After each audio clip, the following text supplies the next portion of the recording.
Well, howdy there, Internet people, it's Belle again.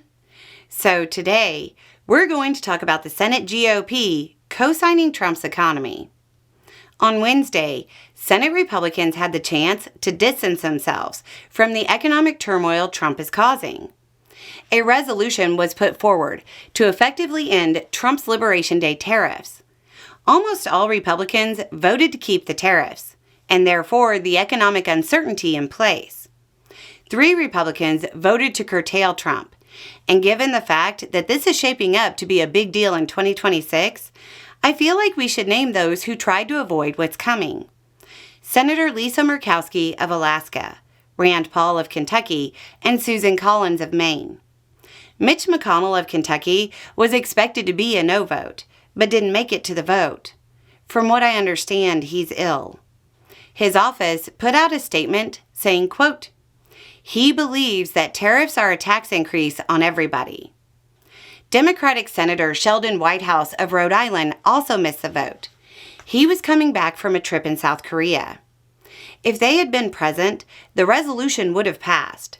In fact, the vote count was thought to be so secure that some outlets actually ran articles acting like it was a done deal, and the vote was just a formality.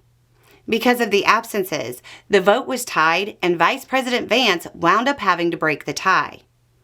Republican Senator Rand Paul doesn't seem to believe this affair is over, saying, quote, "It's still a debate worth having, because if a month from now we have massive tariffs go on, and we have a massive sell-off in the stock market, and we didn't have a first good quarter in growth, and if it's worse again in the second quarter, people would start asking, is it good policy or is it a bad policy?"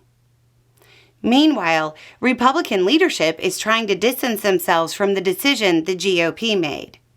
Senate Majority Leader John Thune said, quote, "Republicans are trying to give the administration, as we said before, some space to figure out if they can get some good deals, and awaiting the results of that." Reminder, the U.S. Constitution doesn't give the power to regulate commerce with foreign nations to the President. It gives it to Congress in Article 1, Section 8.